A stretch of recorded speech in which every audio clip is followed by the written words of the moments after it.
Nations a grave disturbance. Today, Haile Selassie comes to plead for his lost empire. He wants them to make Mussolini give up Ethiopia. The Geneva crowds are for him, but the exiled emperor will need his imperturbable dignity before the day is over.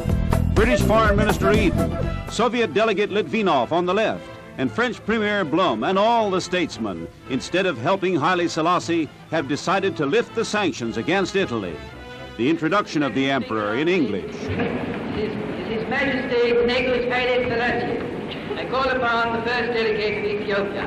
The speech which you are about to hear will be given in the Amharic language. In the shadows of the press gallery, Italian newspaper men are ready for an outbreak against the emperor whose country their country has taken, waiting for his first words. From the platform. Monsieur le Président, Monsieur le...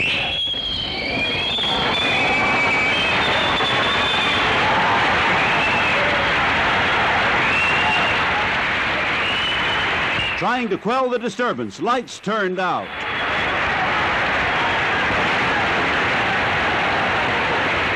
Again, lights out. The disturbers ejected, arrested, and he is able to make his appeal. የሚገባውን ትክክለኛ ፍርድ ለመጠየቅ ዛሬ በዚህ ቀርቤያለሁ። ምክንያቱም ወታደሮቹ ቦምቡ በወደቀ ጊዜ ጋዙን ነፋስ እስኪወስደው ድረስ መበታተኑን ስላወቁበት ነው። An ovation, yes, but he gets no help. The League lifts the sanctions against Italy. Applause, and that's all. We're going to bring Dr. Germa Abebe. He received his doctorate degree from New York University, his master's degree from Baruch College of CUNY, and his bachelor's degree from Fairlane Dickinson University in New Jersey. He's a scholar at London. He was a scholar at London and Leeds University in England, specializing in political affairs. Dr. Abebe serves as Deputy Director and Senior Political Affairs Officer for the United Nations Secretary, Department of Political Affairs and Decolonization. He began his career in the Ministry of Foreign Affairs, Department of the UN, as a Political Affairs Office in Addis Ababa. He served as Second Secretary and charged their affairs, as the Ethiopian ambassador in Rome, Italy, and subsequently became First Secretary and later counselor at the Ethiopian mission to the United Nations in New York. Dr. Abebe is an expert on Emperor Haile Selassie and continues to carry out research on Ethiopia, the African Union, and other international organizations. He actively participates in international meetings dealing with regional and global affairs. Let's have a warm welcome to Dr. Germa Abebe. At the League of Nations, a grave disturbance. Today, Haile Selassie comes to plead for his lost empire. He wants them to make Mussolini give up Ethiopia. The Geneva crowds are for him, but the exiled emperor will need his imperturbable dignity before the day is over. British Foreign Minister Eden, Soviet delegate Litvinov on the left, and French Premier Blum and all the statesmen, instead of helping Haile Selassie, have decided to lift the sanctions against Italy. The introduction of the emperor in English. His Majesty Negus Haile Selassie. I call upon the first delegate of Ethiopia. The speech which you are about to hear will be given in the Amharic language. In the shadows of the press gallery, Italian newspaper men are ready for an outbreak against the emperor whose country their country has taken, waiting for his first words. From the platform. Monsieur le Président, Monsieur le...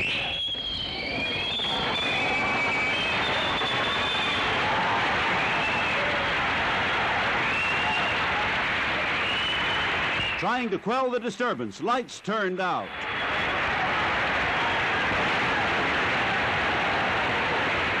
Again, lights out.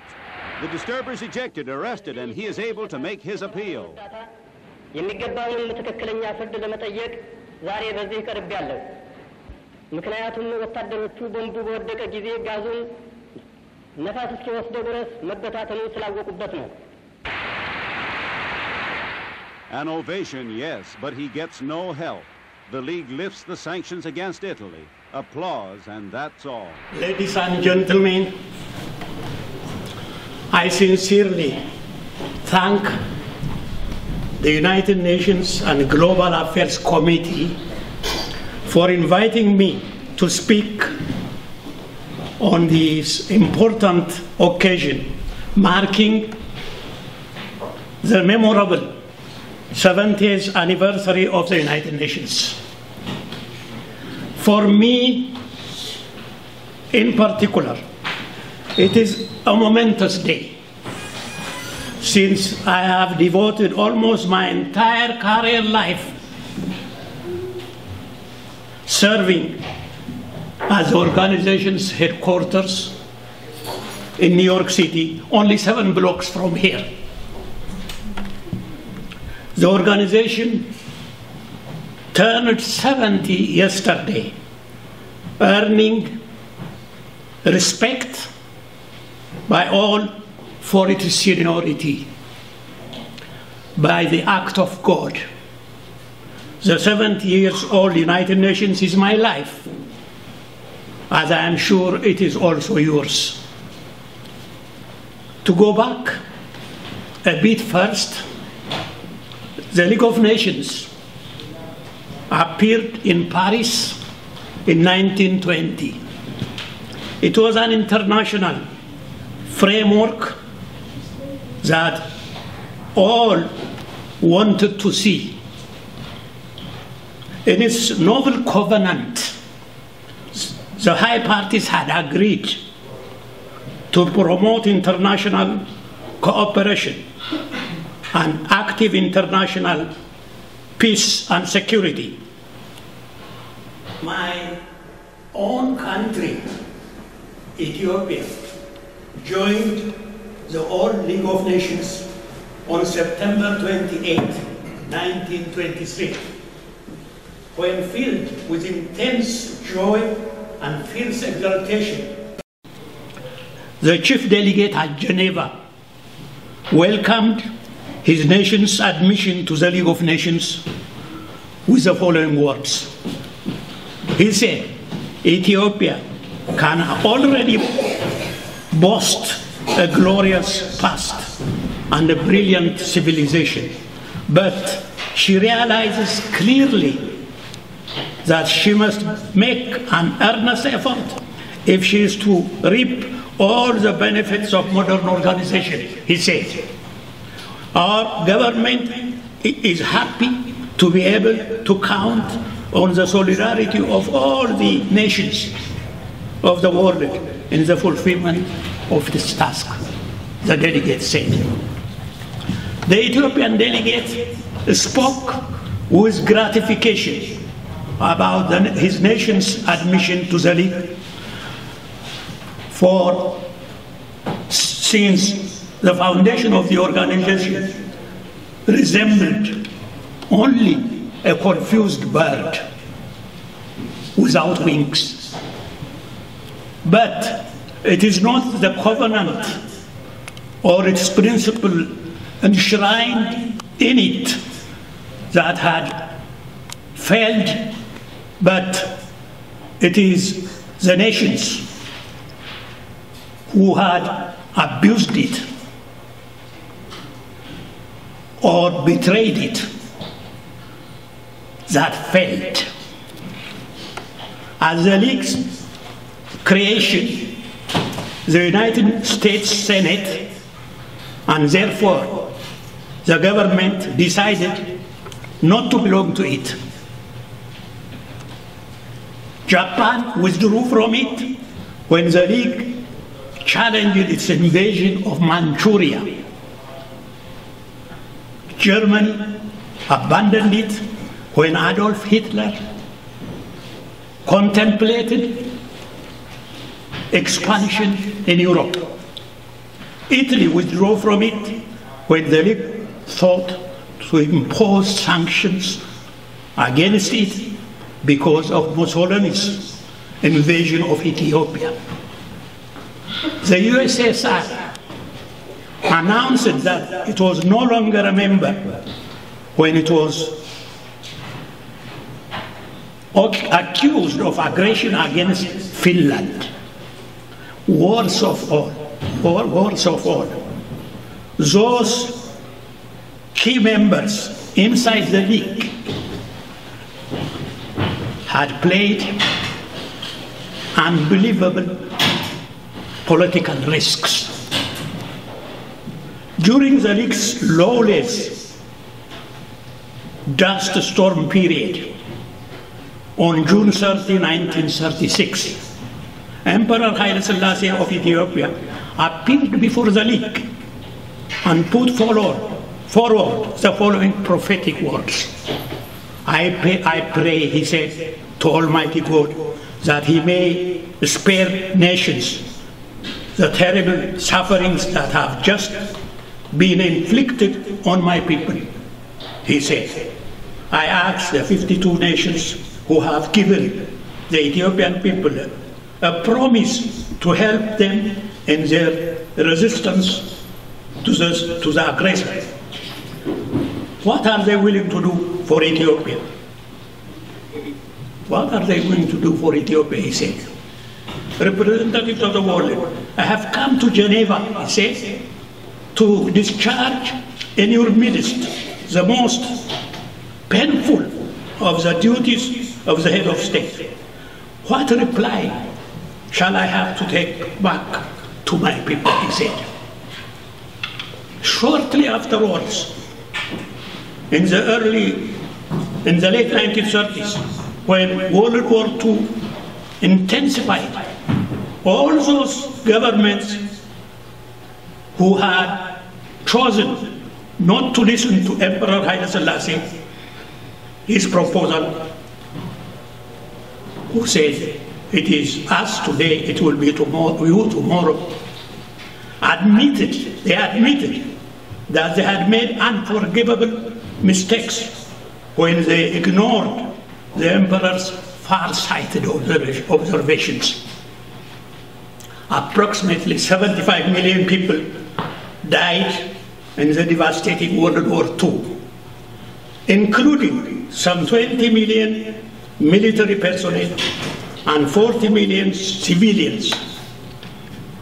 Many of the civilians who were killed because of genocide, massacres, mass bombing, disease, and starvation.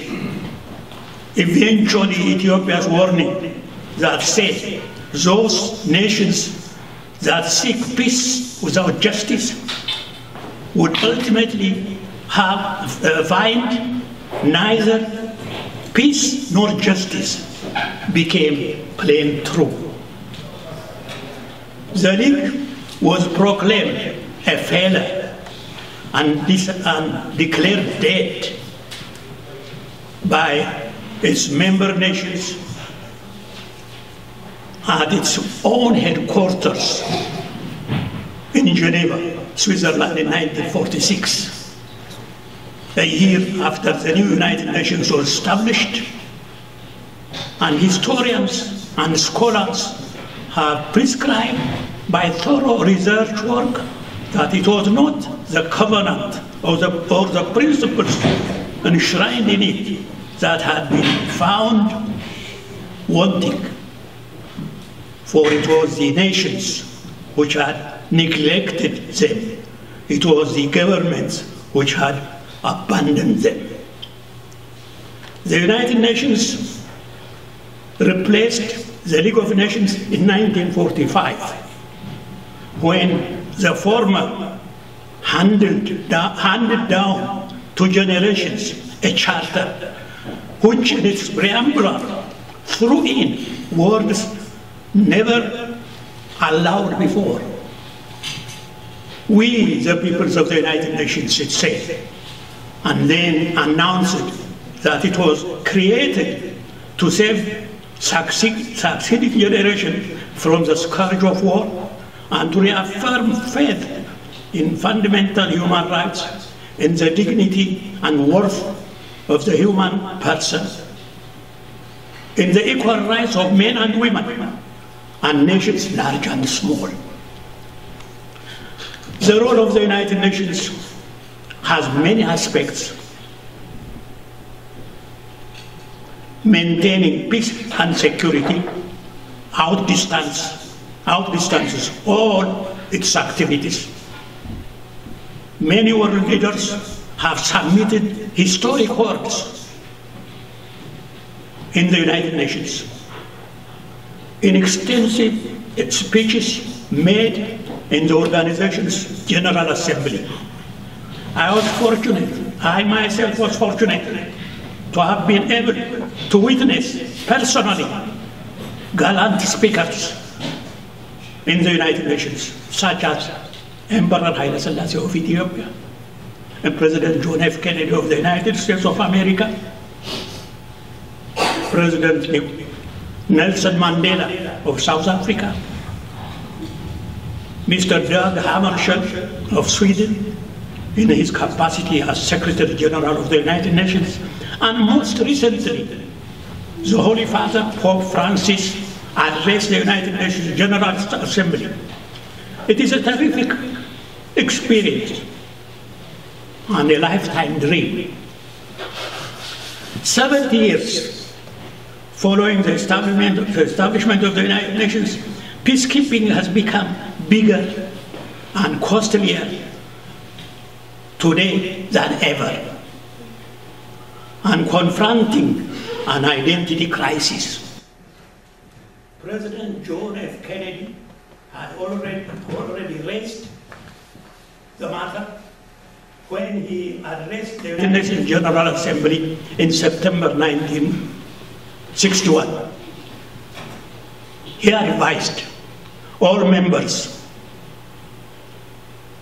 earmark special peacekeeping units in their armed forces to be on call by the United Nations, to be specially trained and equally available, and with advice, with advanced provision to financial and logistic support.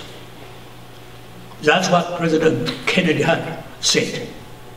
In 1963, Emperor Haile Selassie of Ethiopia stood before the delegates of the United Nations General Assembly half a mile from here and said, 20 years ago in the League of Nations, I spoke that then, both to and for the conscience of the world, today I stand before the World Organization, which has succeeded to the mantle discarded by the discredited predecessor. And this body, the United Nations, is enshrined the principle of collective security, which I unsuccessfully invoked at Geneva. Here in this assembly reposes the best, perhaps the last hope for the peaceful survival of mankind, he said. At that particular time, in 1963, the emperor became the first ruler to address both the League of Nations and the United Nations. Next, on October 3, 1994, the United Nations General Assembly heard for the first time the hero, President Nelson Mandela of South Africa, a head of state drawn from among the African majority, who meticulously said, "We stand here," Mandela said, to salute the United Nations Organization and its member states, both singly and collectively, for joining forces with the masses of our people in a common struggle that have brought about our emancipation and pushed back the frontier of racism. Our watchwords must be justice, peace, reconciliation, and nation building in the pursuit of a democratic, non-racial, non-sexist country, he said. This is Nelson Mandela. Dag Hammarskjöld of Sweden was a bright international civil servant who, as Secretary General of the United Nations, had served the organization day and night on the 38th floor of its headquarters in New York. I was in the United Nations General Assembly Hall when the ideal Secretary General informed delegates assembled there, declining resignation as requested by a member state. He said, "It is easy to bow to the wishes of a big power," he said. "It is another matter to resist. If it is a wish of those nations who see the organization as their best protection in the present world, I shall do so again," he said. When the Secretary General concluded his statement, representatives of both poor and rich, weak and powerful, stood up and warmly applauded him. The weak, the poor, the powerless, in particular, applauded in appreciation for Hammarskjöld's vigorous struggle against poverty, inequality, and injustice. The crucial speech by Pope Francis of the Holy See in the United Nations General Assembly on September 25, 2015 is still fresh in our minds. You all remember, I'm sure, the Holy Father paid tribute to those who served the organization loyally and meticulously with the following words: "The common home of all men," he said, "and women must continue to rise on the foundations of a right understanding of universal fraternity and respect for the sacredness of every human life, of every man, every woman, the poor, the elderly, children, the infirm, the unborn, the unemployed, the abandoned, those considered disposable because they are only considered as part of a statistic," he said.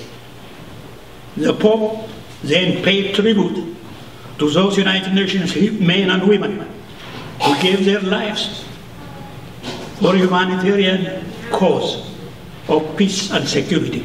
The Pope said, "I pay homage to all those men and women whose loyalty and self-sacrifice had benefited humanity as a whole in the past," he said. "I would recall today those who gave their lives," he said, "for peace and reconciliation among peoples, from Dag Hammarskjöld to the many United Nations officials of every level who have been killed in the course of humanitarian missions and missions of peace and reconciliation," the Pope said. This year, together with 192 United Nations members, Ethiopia joyfully celebrated yesterday the 70th anniversary of the organization. In the Ethiopian case, it is high-level delegation were signatures of the United Nations Charter in San Francisco back in 1945. For that ancient land, United Nations Day comes during a splendid season when the people celebrate their good new year, and when, at the same time, the yellow flowers blossom in its gardens, the valleys, and hills. The United Nations Day to Ethiopia is therefore a marvelous mutual combination of international day and national festivity. Today, as we celebrate the 70th anniversary of our noble organization, confirming its commitments of 7 decades ago. Ethiopia is listed first in Africa and fourth in the world in terms of military contributions to the United Nations peacekeeping operations. The United Nations has stood top in its list of priorities. His Majesty Emperor Haile Selassie amply clarified it during the foundation of the Organization of African Unity at Addis Ababa in 1963. He said, "We personally, who have throughout our lifetime been over-guided and inspired by the principles of collective security, would not now propose measures which depart from or are inconsistent with this idea or with the declarations of the United Nations Charter, if it would be foolhardy indeed to abandon a principle which has withstood the test of time and which has proved its inherent value again and again in the past. It would be worse than folly to weaken the one effective world organization which exists today and to which each of us own so much," he said.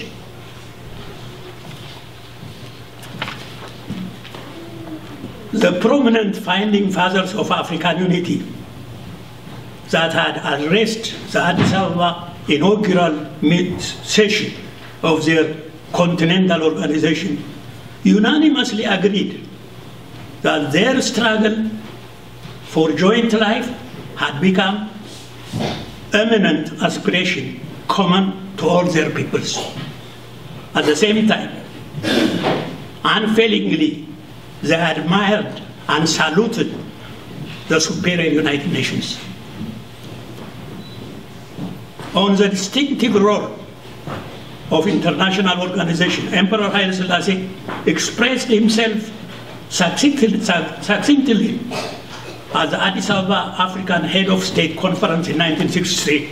He said, "This is the ultimatum presented to us: secure the condition whereby men and women, their security to a larger unity, or risk annihilation. Persuade men that their salvation rests in the subordination of internal and local interests of humanity, or endanger man's future. These are the objectives yesterday unobtainable, today essential, which we must labor to achieve," he said. The emperors added, "How remote were the memories of 1936, he said. We existed in an atmosphere of suffocating pessimism. Today, however, cautious yet buoyant optimism is a prevailing spirit." He recalled that in 1936, it was not the covenant of the League of Nations that had been at stake, but international morality. He cautioned today's world leaders, nonetheless, to be aware of that in the present United Nations reposed the best, perhaps the last, hope for the survival of mankind. This is the 70th anniversary of the United Nations, an organization that is involved not only in peacekeeping operations, but also, to use the words of Pope Francis, in making our world the common home of all men and women. to mention one good example where our organization tirelessly struggles is finding ways and means to eliminate for good inequality and injustice from where they now exist. At our time, in this respect, we are encouraged to witness that women now make up 30% of civilian peacekeepers and 10% of police security personnel in the United Nations peacekeeping operations. This is a positive move in narrowing down the employment gap between men and women, but it is not yet enough.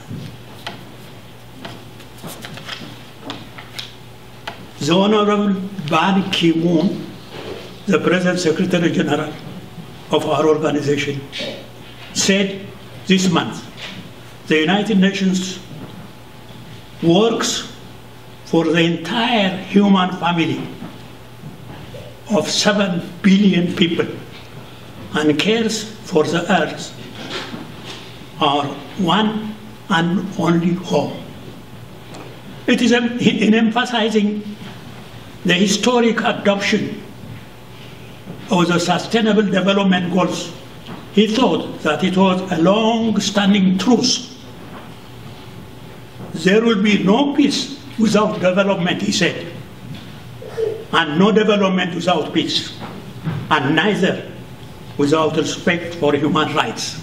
That's what the Secretary General has to say. Now, significant and memorable are the words of the Secretary General. Our planet should be to refer again to Pope Francis' speech of some 3 weeks ago at the United Nations, a common home of all men and women. And that is what the world today is trying to achieve. It should be everything. It should do everything it can with all available means at its disposal to heal the incalculable wounds of world situation. The highly vigorous United Nations has a short 30 years to celebrate its centenary, its 100th birthday. And we hope and pray that the next generations would advance to that glorious anniversary while firmly holding the Holy Bible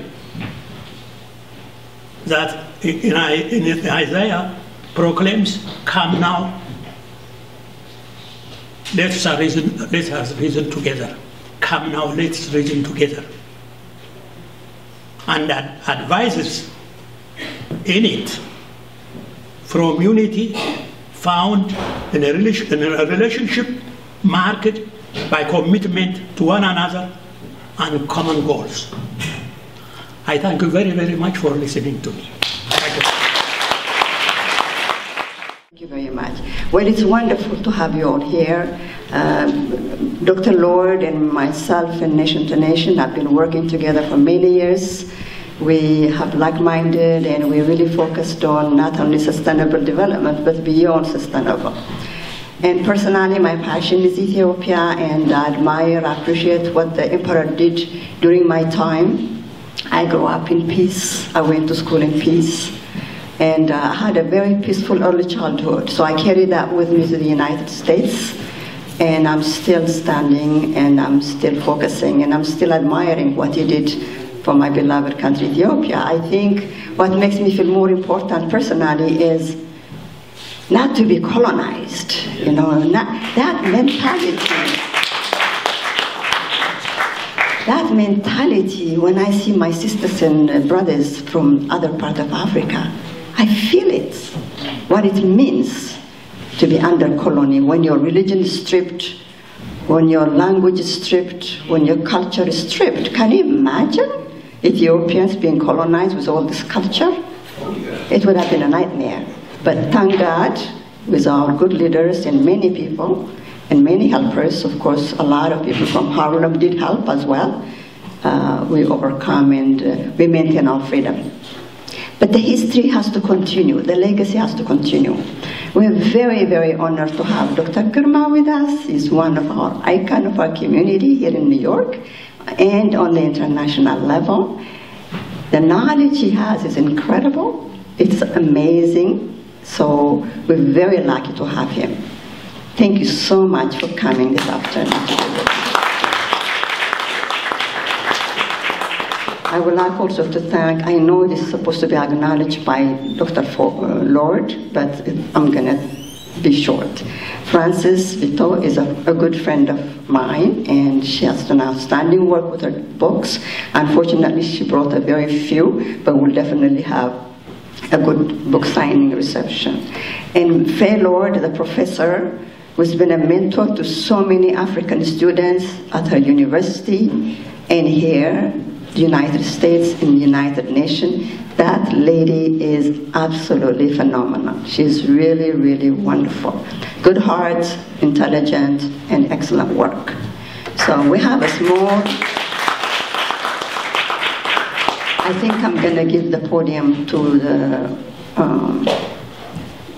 our moderator. And Nation to Nation is a very simple NGO. We focus on prevention of all sorts of problems and conflicts. And we partner with other NGOs. We do fundraising and we donate those money to the grassroots organization internationally. We have done a lot, including malaria. So we're moving forward with the help of your support. Thank you very much.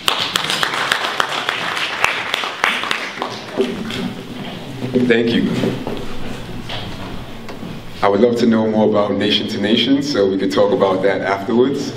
We would like to conclude our program with our last speaker and author, David D. Strahan.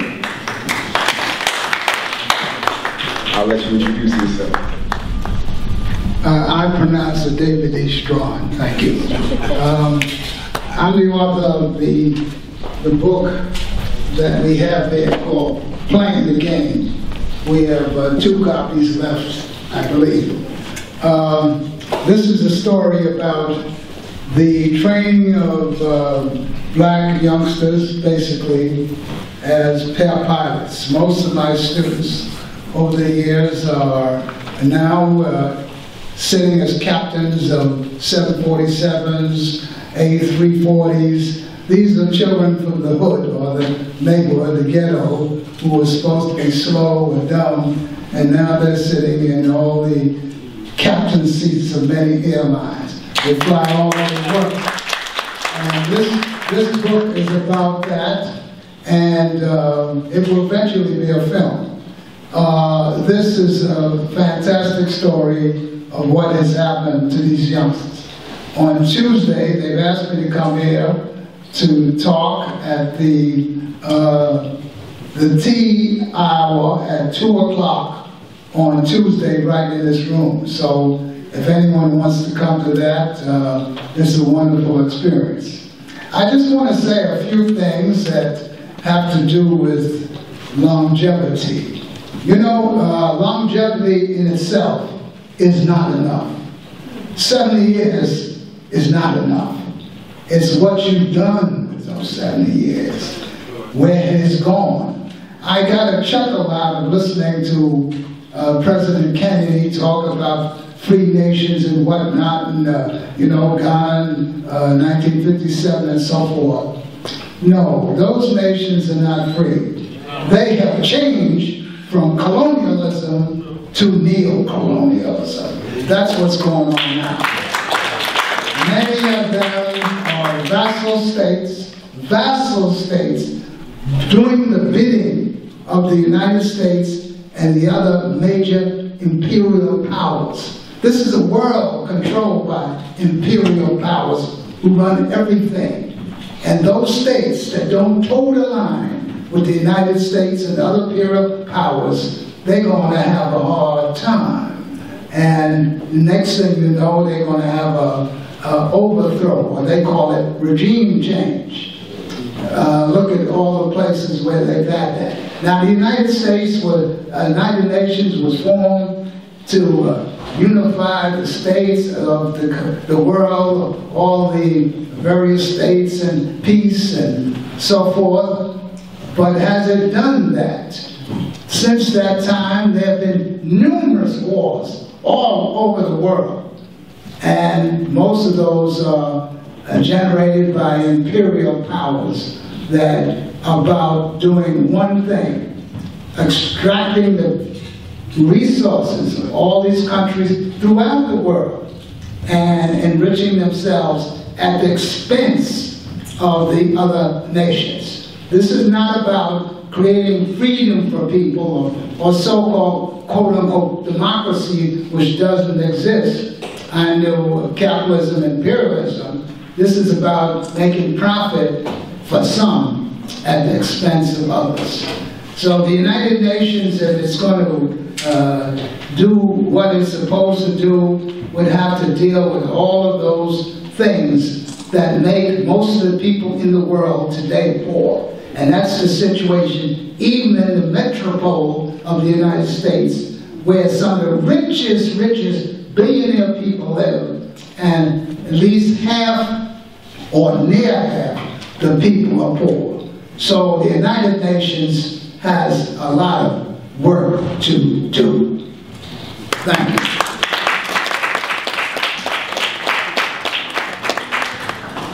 Thank you for that. I believe that many of those challenges for these countries we can overcome if we implement these sustainable development goals with an organization called World Merit, and we connect young change makers to initiate these goals in their country. We're going to bring them to the U.S. next summer, and they're going to introduce the program to the United Nations that they're developing. Comment about that.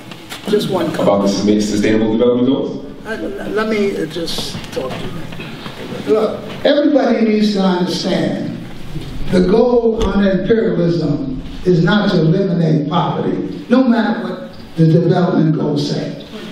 People who are about imperialism, neoliberalism, are not about eliminating, that's not their job.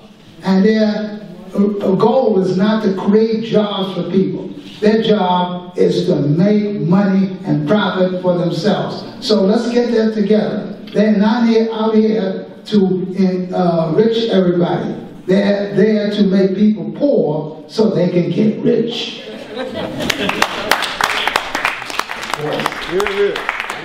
What many of those goals don't focus on is quality education, which is important to overcoming poverty. None of these goals are mutually exclusive, and we need to empower our people, and a platform like World Merit is connecting with young people who want to empower their country. They're not waiting for Westerners or imperialists to give them that freedom. And if I was in a similar situation, I wouldn't be waiting for you to help me either. So let me just So we will accept diverse views from our membership, and we know that there are presidents, founders of nonprofits right here in the audience. We know that there are students. We know that there are adult scholars here who would love to have 2 minutes to respond. But at this time, we would like to thank the ministerial staff, Reverend Southward. We'll have closing words by Reverend Dr. Orlando Brugnola. But before we have Reverend Brugnola to come up and gather us all around, we would like to thank Dr. Girma of the day.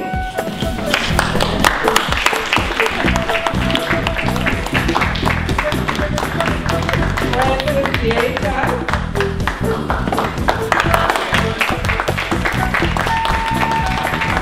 And of course, what can we say about the Honorable Abedish Azra and the friends that she has brought with us today? The Lion of Judah, information about him from Solomon and Sheba, a direct descendant, 1935, and here it is, 2015. We must be cognizant of all of the sustainable development goals that each and every one of us must adhere to. We must do our best to ensure to our children, grandchildren, our neighbors, our friends within our families, our own initiatives to put something forward. Yes, we can be critical, we must be constructive, but at the same time, we are so honored to have all of you present with us today.